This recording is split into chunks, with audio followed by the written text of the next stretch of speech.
Okay. So what's up guys? What's up mga paringkoy? So kamusta kayo ngayon? So gamit nating motor ngayon is Sinana Badja 125. So ito yung ginamit nating motor ngayon. Ngayong araw mga paringkoy magpapapalit ako ng gulong kasi pudpud na yung gulong ni Nana mga paringkoy. Oh, yun oh. Tapos expire na siya. Ayan, hindi ko hinahanginan ng masyado kasi baka sumabog. So bibili tayo ng layable dog na gulong, yung pang pamasada mga paringkoy, no? Papapalit natin yan kay Nana. So dito tayo ngayon sa Pueblo.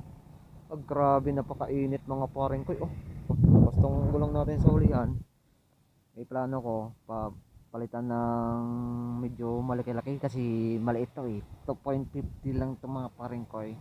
Kapag meron tayong kinakarga parang hindi niya kaya masyado, parang akala mo flat yung motor mo kasi maliit siya mga paringkoy. So dapat palitan natin ng medyo malaki-laki, yung 300 na size, yun ang ipapalit natin dito. Tapos itong gulong natin na sa hulihan na 2.5 ita-transfer natin doon sa unahan, no? Tapos ito bibilihan natin ng size na 300, no?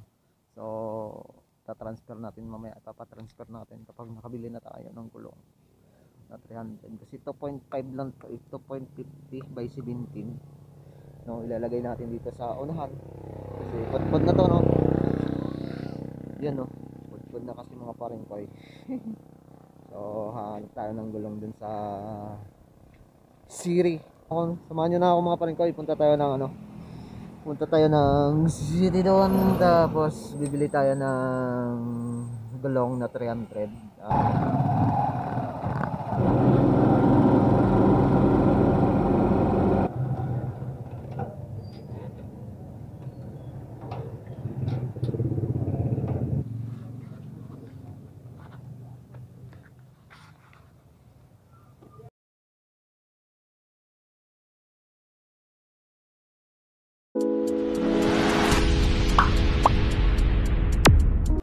So yan guys, napalitan na natin yung gulong ni Nana sa ulian, yung 300, medyo malaki-laki na siya, no?